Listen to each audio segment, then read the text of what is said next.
श्रीगुरुभ्यो नमः। हरिः ओम्। ॐ नमो भगवते रुद्राय। ॐ नमस्ते रुद्रमण्यम उदोतैषवे नमः।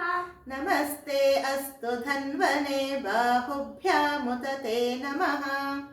या तैष शिवतमा शिव बभूव ते धनुः। शिवा शरव्याया तव तया नो रुद्रमृडय। या ते रुद्र शिवा तनुरघोर पापकाशिनी। तया नस्तनुवा शन्तमया गिरिशन्ताभिचाकशीः। या निशं गिरिशन्त अस्ते विभस्यस्तवे। शिवाङ्गिरित्रतां कुरु माहि गुंसीः पुरुषं जगत्। शिवेनोजसाड्वागीश च वदामसि। यथा नः सर्वमिज्जगदयक्ष्मगुं सुमना असत्। अद्यवोचदधिवक्ता प्रथमो दैवाभिषेको। अहीगश्च सर्वान् जम्भयन् सर्वाश्च यातु धान्यः। असोयस्ताम्रो अरुण उत बभ्रसुमङ्गलः।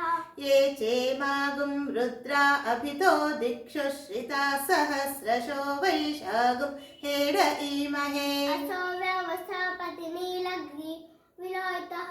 उतैनं गोपा अदृशन्नदृशन्नुदहार्यः।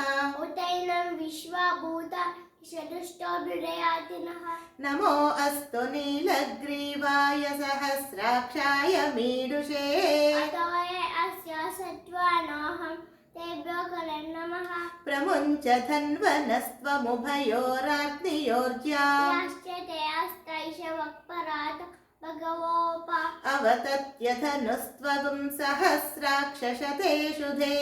निशीलशल्यानामुख शिवो नः सुमनावव। विद्यन्धनुः कपर्दिनो विशल्यो बाणवागुम् उत। अनेशन्नशेषवाभ शनिसङ्गते। याते हेतिर्मीढुष्टमहस्ते बभूव ते धनुः। तयास्मान् विश्वदस्तम लक्ष्मया परिभुज। नमस्ते अस्त्वायुधाय नातताय धृष्णवे।